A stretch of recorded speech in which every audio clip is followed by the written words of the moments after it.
Hello tout le monde, j'espère que vous allez bien. On se retrouve dans une nouvelle vidéo tuto make-up avec des fossiles.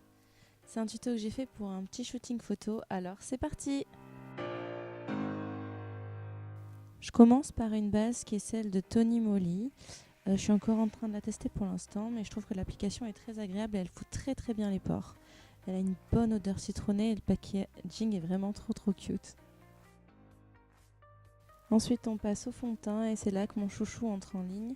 C'est le Born This Way de Too Faced en teinte naturelle beige, qui est ma teinte d'hiver parce que oui, l'été c'est fini et mon bronzage il s'en va déjà. Personnellement, j'applique mon fond de teint au pinceau et j'avoue que j'ai pas la patience pour le Beauty Blender. Je passe ensuite à l'anti-cerne, c'est le Naked Skin de Urban Decay en teinte médium neutrale et je trouve qu'il apporte ce qu'il faut de confiance. Donc je l'applique aussi au pinceau et je trouve que ça donne une application beaucoup plus homogène. Donc j'utilise un pinceau teint qui vient d'Yves Rocher. Ensuite, je viens poudrer le tout avec ma poudre libre de chez ELF. Alors c'est pas très cher et je trouve qu'elle matifie à la perfection. Je commence par un petit pinceau pour poudrer mon anti-cerne et ensuite un plus gros pinceau pour le visage.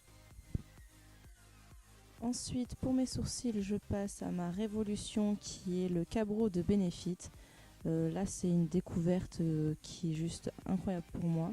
J'ai la teinte numéro 4, donc j'ai fait un article dessus et je vous invite à aller le voir, le lien sera dans la description.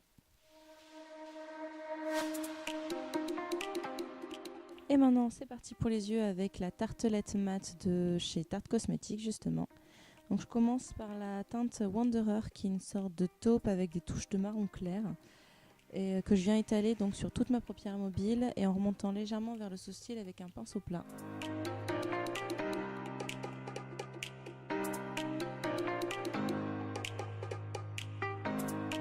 Ensuite, avec un pinceau rond, je viens appliquer la couleur Dreamer qui est un joli brun.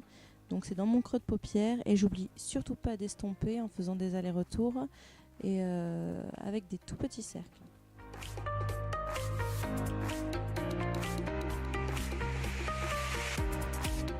Pour intensifier mon creux de paupière, je viens ajouter la couleur Multitasker qui est un brun foncé et je viens l'appliquer également avec un pinceau rond mais un peu plus petit pour vraiment intensifier le creux de paupière et que la couleur que j'ai utilisée avant vienne ajouter une petite ombre vers l'extérieur. C'est ça qui vient créer en fait cet effet smoky. Et enfin, je viens terminer donc avec la couleur Fashionista qui est un coup noir très intense et je l'applique uniquement sur mon coin externe. Ça va rajouter un petit aspect charbonneux et bien sûr, je n'oublie pas d'estomper toujours avec mon mouvement d'aller-retour.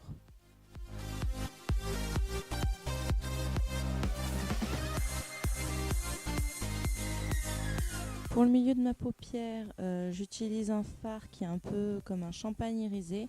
Il n'est pas dans la palette Tarte, mais le mien vient d'Inglot, par contre j'ai plus la référence en tête. Et je reprends le fard Fashionista avec un petit pinceau biseauté et je l'applique sur mes cils inférieurs et je viens estomper encore. Ensuite, mon go-to maquillage, c'est mon eyeliner. Donc je viens appliquer mon eyeliner. C'est celui qui vient de chez Kiko, c'est l'eyeliner Précision. Il a une pointe feutre que je trouve vraiment facile à utiliser. Par contre, j'arrive toujours pas à filmer mon eyeliner correctement, mais ça c'est pas grave. On enchaîne avec un mascara volume de chez Kiko aussi et mes fossiles qui viennent de chez BH Cosmetics. Ce sont les Foxy. Par contre, je les ai coupés en deux parce que le coin interne ne collait jamais chez moi. Du coup, vous avez seulement les coins externes. Et on passe au contouring. Je viens réchauffer d'abord mon teint avec le bronzer Dark Chocolate de Soleil de Too Faced et qui sent vraiment très bon. Je suis vraiment accro aux produits Too Faced parce que leurs packaging sont géniaux et puis l'odeur, voilà. Donc je viens l'appliquer au creux de mes joues avec un pinceau précis et ensuite je viens estomper avec un pinceau beaucoup plus fluffy. Et pour le blush, j'utilise le Orgasm de chez NARS. C'est un peu un incontournable pour moi, il est rose avec quelques paillettes dorées. Je le trouve assez lumineux, donc parfait pour égayer le teint. Je l'applique sur mes pommettes donc avec un pinceau biseauté. Et enfin l'highlighter. Et là j'utilise un nouveau produit, c'est le Champagne Pop de Becca. Et maintenant qu'on a la marque BK à Sephora, c'est vraiment une tuerie. Et cet highlighter, il est extrêmement pigmenté et hyper lumineux. C'est un autre de mes chouchous.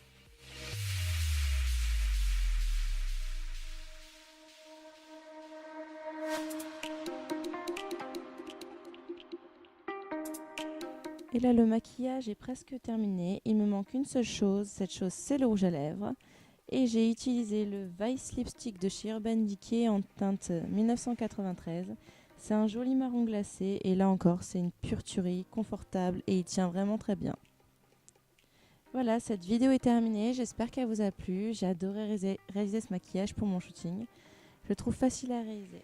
N'hésitez pas à vous abonner pour plus de vidéos, liker, commenter, me suivre sur mes réseaux sociaux. Et d'ici là, moi, je vous fais des bisous et je vous dis à la prochaine.